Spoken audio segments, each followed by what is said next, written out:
Hey guys, welcome to Lords of War Hobby channel. I'm Chris, this is Jay. And we are pushing air around today.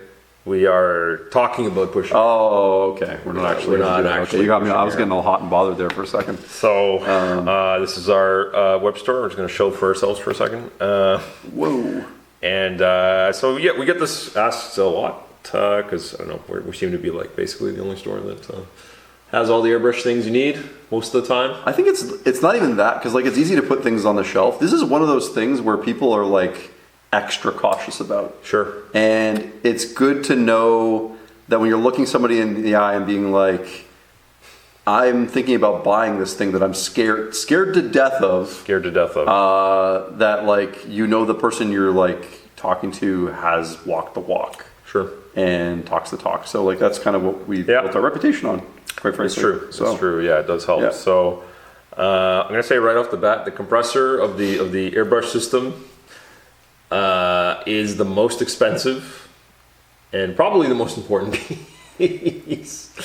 You could do lots of stuff even with a inexpensive or poor quality airbrush. You can do most of the things that people do with their airbrushes and models, which is prime them or do a two-tone on them. I don't recommend getting the cheapo airbrush because it'll kind of clog and break pretty easily. But but that being said, that part of the equation is a little bit, like I said, doesn't matter as much. But the compressor, though, the one you choose is I think a bit of a bigger deal. Even though it sounds so simple, it just pushes air. So these are some of the ones we have.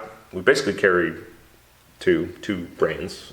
We've got the a water brand, which is synonymous with like being really expensive, but also being absolute top tier. Yeah, so any one of their products you buy, especially on the compressor front, it's got to be. We're well known for being H&S guys when it comes to airbrushes above Awada, because I think the value is there in terms of what you get for your money above, and I like the construction of the tool a little bit better, a little easier mechanically. Yeah.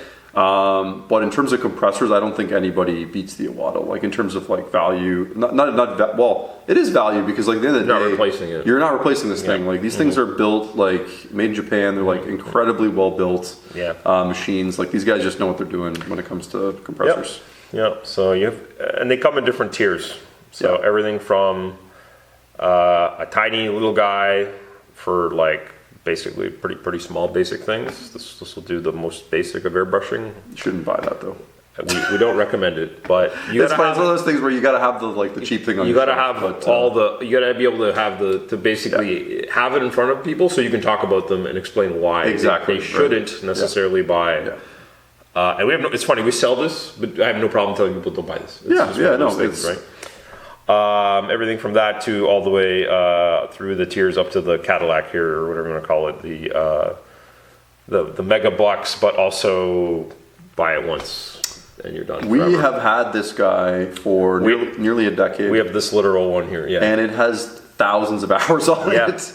Yeah. And it runs beautifully. Like it's just a beast of a machine. Absolutely. I love it to death. It's probably one of my favorite hobby things we've ever bought. And we'll break it down in a second. Yeah. The other ones we carry most often here are the Posh ones, and pound for pound, a little cheaper, a little bit less frills for sure in terms of like if you're really like feature driven. The Awada boxes will label they have arrows pointing at all the little. Like we have this and this and this, and most of it you're not even going to care. Right. Whereas the Posh one is like, this is a compressor, and this is a compressor strapped to a tank. Like this is. Yep. And they're made in the U.S. Good quality. Yep. Same kind of thing. Like the reason we sell these and not like a random brandless kind of thing is because we know if something goes wrong, Posh is there to help out, right? So we've had like maybe one. In all the years it was in 10 years I had one that had some manufacturer defect, and they replaced it for us. So it's like you can't ask for better than that, right? So and then price point a little bit more stomachable for some users. It's mostly what happens is people it's kind of tough if you just buy an airbrush like today or whatever. You can't use it. And if you just buy a compressor, you have nothing to airbrush. So you kind of have to jump in like at once. And it can be a lot, sure. It ends up being like if you're not, like I said, if you're not compromising, and to me that's getting like a good branded name airbrushing compressor. Like you're like on the low level in the like $400 or $500 range. That would be on the lowest end. Right, on the lowest end, right? And you know, for a lot of people that's a big purchase. But it is also funny, just as a side note, how people will think about that for years. Yes. While they're buying like thousands and thousands of dollars of miniatures. Of miniatures.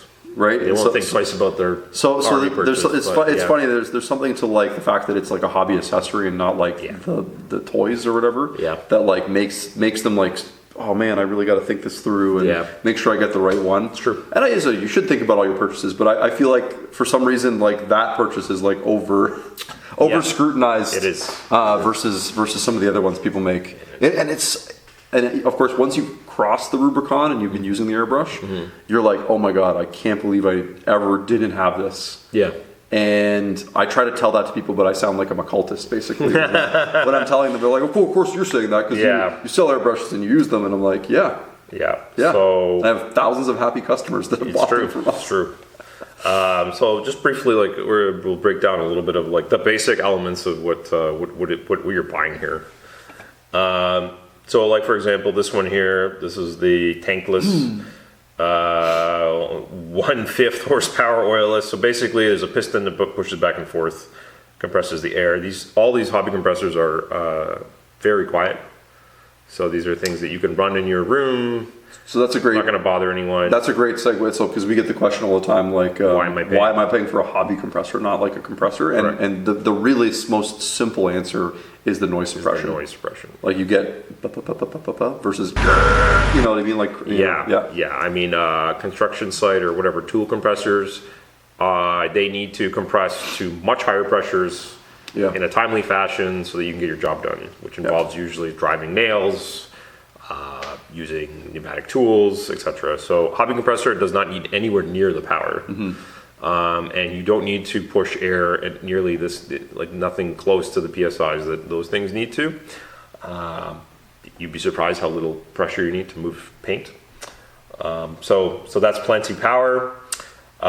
This thing on the end here, this doohickey with a crank and a dial and this glass thing, it looks kind of wacky. It's called a moisture trap. And a regulator. Yeah, it's like built into one. Combined together, So the little gauge is very obvious, so you can tell what pressure you're at, which may matter. I think it's probably very essential. You know what? I'll get to it in a bit. It is and it isn't. Okay. And we'll get to that when we get to some of the Iwata ones. But it matters kind of once you use it a bit and you start looking at like maybe doing some.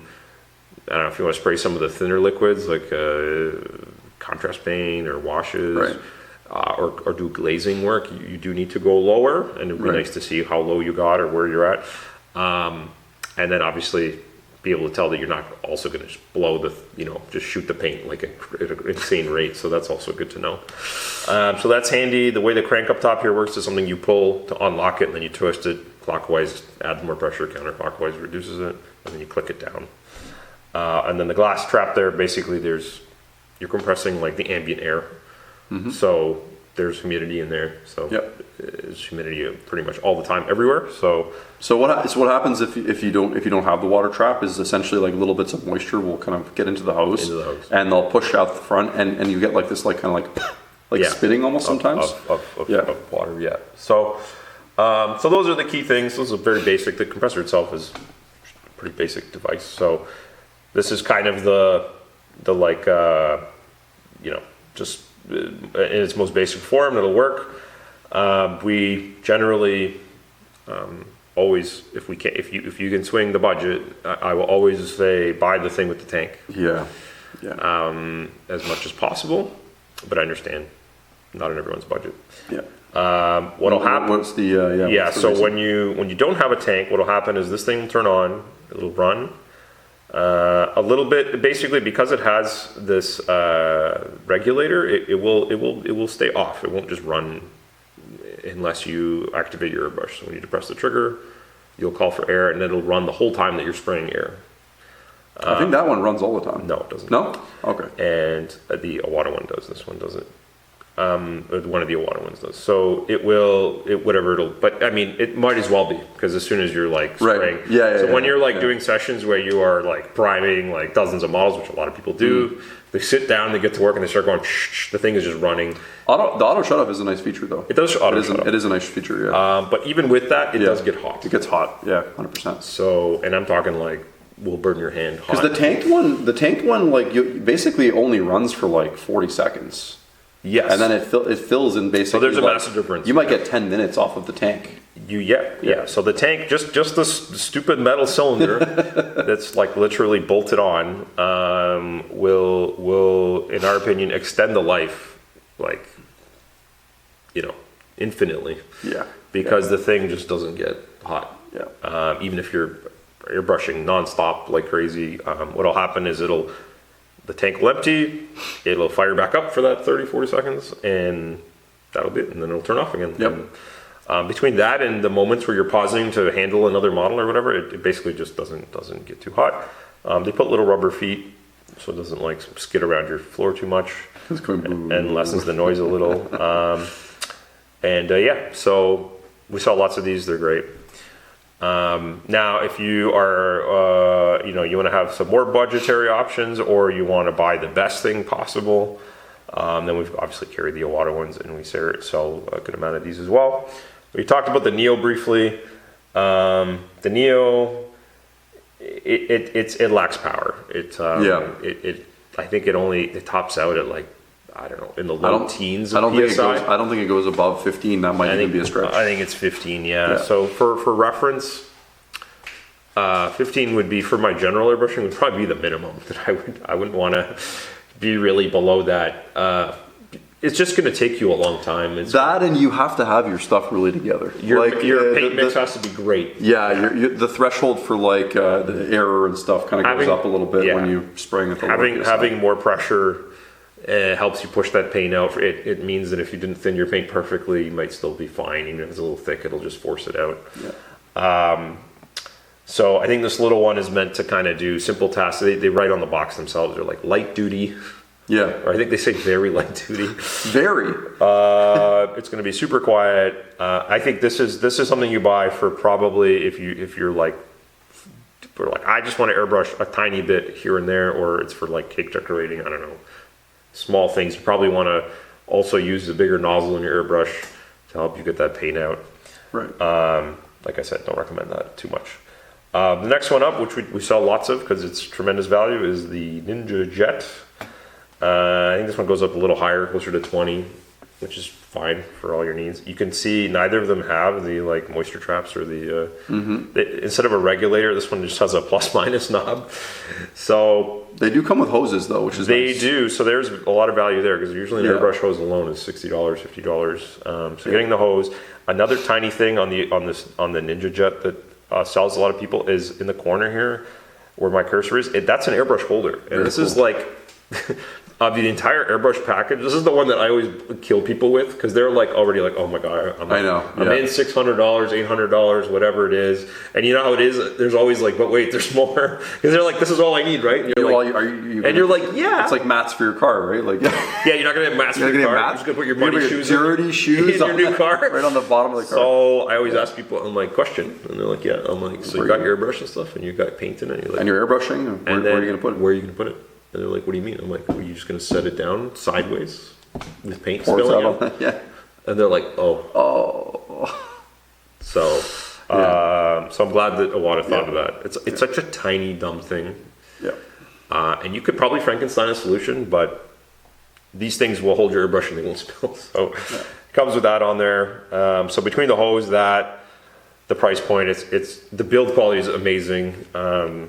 And actually, this one does run the whole time, but it has very good heat exchange, whatever you want to call it. Yeah, it doesn't quite get too hot. No, because it's just lower power in general, so it does not get hot, and it's proven.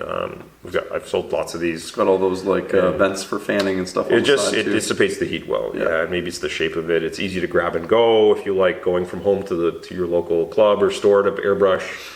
That's another feature of it that is good. So this would be the lowest If you go clubbing, you can get your water. Yeah. It's a good clubbing compressor. Then we've got a sprint jet here, and again, a lot of this price point is a bit of a water premium. They price their products like premium, like an Apple product or a luxury something.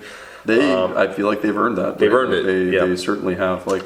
So they've kind of taken the tried and tested design we saw on the Posh one, and they've kind of done some things to it, probably to reduce heat getting overheating.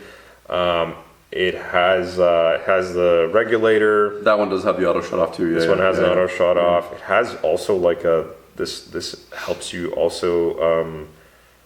I was reading the spec on it. Lets you control. It's another fine pressure control, or lets the moisture out of the trap. I don't know how. There's an extra dial here for some reason.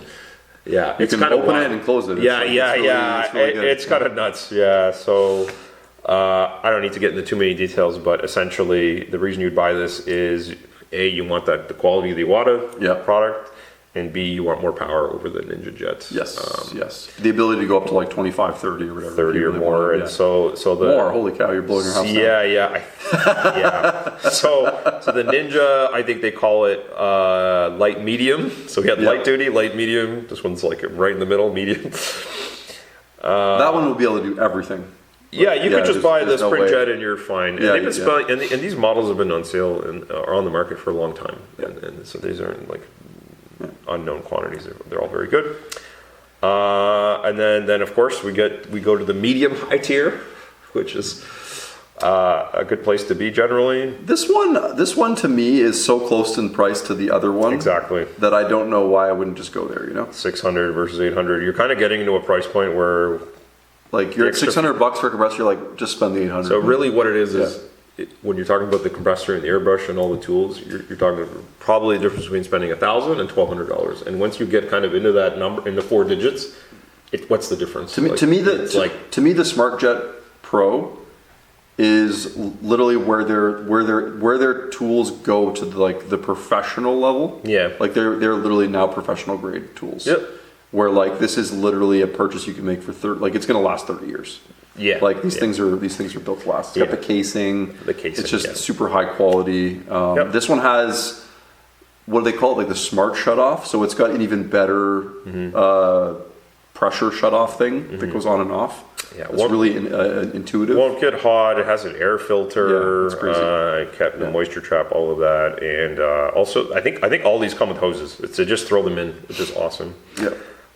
And then we'll get to the one that we love the most. So of course, happens to be the most expensive one. It is the most expensive, but honestly, most of the time, I would rather you buy these other ones because I get better margin on it. But we don't make much on these. We don't make much on the big guy. But this thing is wild. So you can lock in 2 airbrushes at the same time. They have quick releases. They have quick releases built in. You get 2 hoses with quick releases, 2 airbrush holders, 2 regulators, so you have 2 different pressures. This one has a full tank. It has a tank inside. It's underneath. I think it probably has chambers to accommodate different pressures, and also doesn't get hot. It has the frame or the case around it. This one can go as low or as high as you want to. This thing. I think the Sprint Jet or the Smart Jet goes. I think I read on the box up to 50 or more, and then this one you can go up to 90 or whatever you want. Not that you'd ever use that, but no. Any of this, whether you go Smart or Power, I love the names. You got Ninja, Sprint, Smart, and Power. It says it in the name right there, right? You buy a Power Jet, you're handing a Smart or Power Jet down to your kids. That's right. Yeah. And I know it sounds nuts and very used car salesman for me to say that, but like Chris has said, we have the one at the shop here. We bought it shortly after we opened, and it gets just thousands of hours of use. It's absolutely bulletproof. We use it for our own hobbies. We use it for tutorials, teaching, customers when they're doing tutorials, and they use it it gets used every day. Yeah. Now, Chris, people ask, and we don't even have them on here. I think this was a special order. This is this. Yeah, I ordered that for somebody who really specifically wanted that one. Yeah. People ask, well, what about my Timu, little handheld battery, USB charge, compressor thingy, you know, that I could hold. It's clicked to my airbrush, and I could, you know, is that any? Is that good?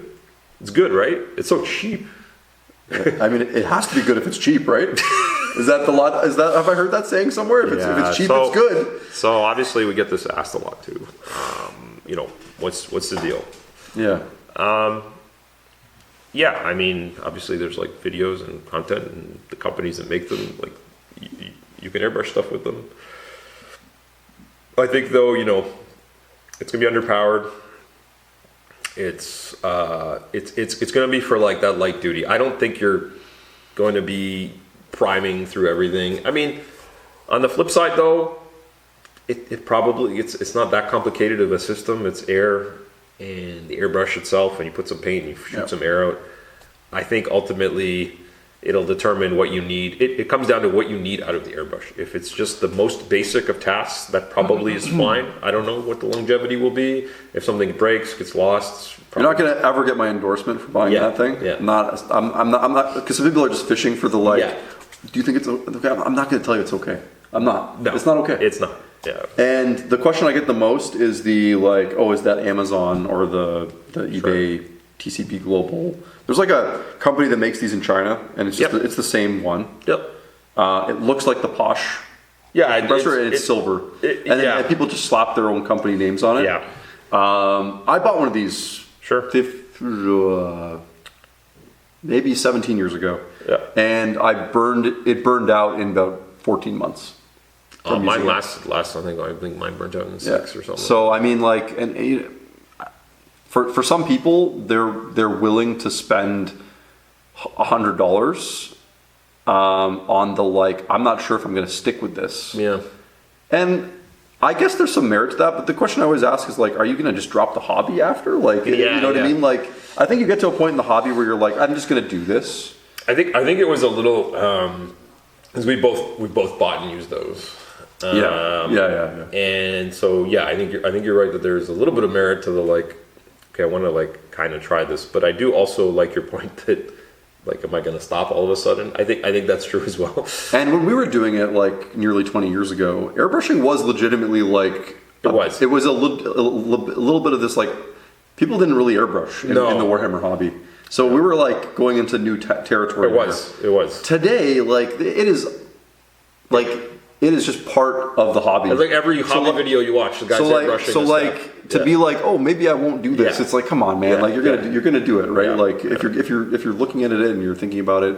I would agree that in 2025, if you're going to be painting your miniatures, owning an airbrush is like an automatic like thing basically.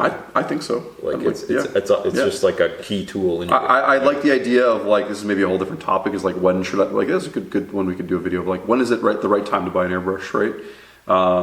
My personal advice is usually like your second project. Like when you finish painting your first army or your first thing, you did it by brush, you learned the fundamentals, okay, time to get your airbrush. Yeah. Because now you can't really like argue that it's not going to be valuable to you at that point. Yeah. It's it is a fiddly thing. There's a bit of frustrating steps with again, like we described, it's the paint mixing, clogging, but I mean, it's once you just see the force multiplier it gives you, like I don't really see it, especially if you're in the Warhammer hobby. I just don't see how you get there without it. So again, back to our overall philosophy with everything we sell, especially when related to tools, is like I said, buy nice or buy twice. I once again will reiterate, I don't understand with the tool thing, like the whole, I don't know, we get this phrase so much and it destroys my brain every time. Starter airbrush. Yeah. It makes no sense, because starter hammer, the only difference between what you would call a starter product in this category is just lack of quality. So a cheap airbrush it's got plastic in it, cheap parts, or hard to get parts, or just like complicated build quality. Like that's literally it. It's so anyway. same here goes, and I hope that was useful. Yeah, I hope someone got some benefit out of You that. got a bit of, I think, trauma because we Well, answer yeah, this I question mean- a lot, all the time, almost daily. there's a little bit of trauma in every Lords of War video. But Like, But you yeah. know, we have different. You know, what's the most popular combo? Yeah, if you go like this guy here, although even this is only $50 difference. Like ideally, actually, you get the tanks guy, maybe Ninja Jet if you really have a max budget, and you know you get that and an ultra airbrush like that's Yeah. you know, and then if you probably with tax included here, it's just under 600-ish like.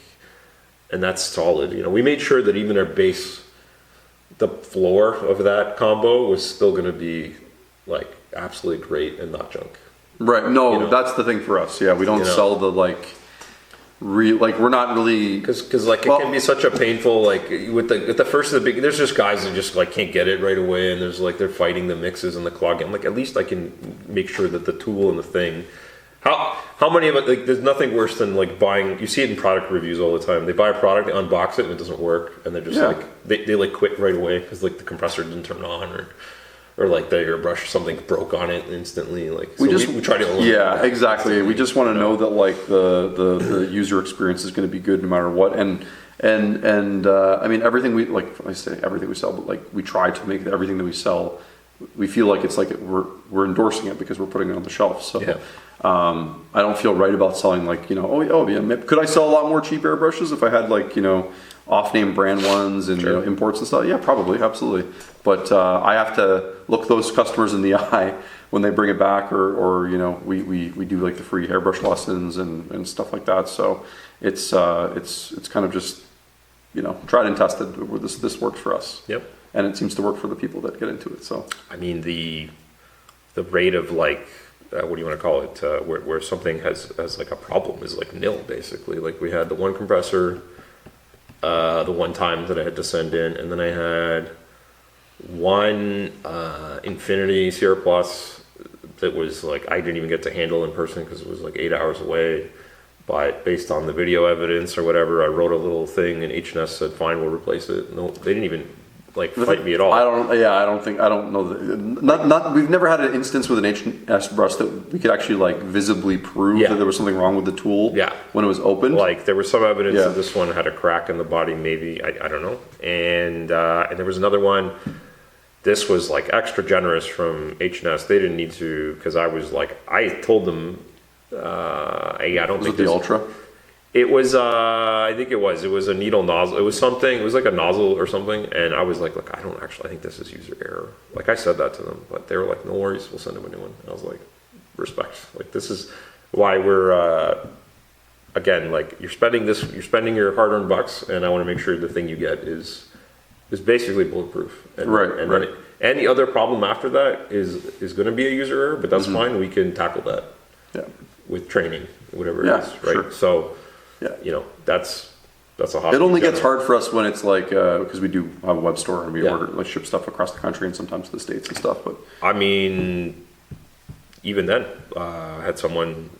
I said, "Look, I know you're far away. Like, if you ship it to me, I can do it." And you know, I think round trip shipping it to me and back was an extra $30 out of their pocket, but they got the peace of mind that someone took it. You know, I sent them documentation of what I did. You did like a video with it and I did a stuff, yeah. video. I showed Yeah. them it working and how everything was like fine, and they were happy. So Yeah. you know, who's doing that for you? Not the Amazon guy. You apparently. Me, not the Amazon guy. Jay, Unky Jay, look at your airbrush. I am a bit of the airbrush whisperer over here. Yeah. Unfortunately. All right, that's enough Cool. rambling. Wrap it up, B. Thanks for watching. Thanks for staying to the end. Let us know if you thought that was helpful. What other product things you'd like to see us review in future videos, and we'll see you guys next time. Thanks for watching. Bye.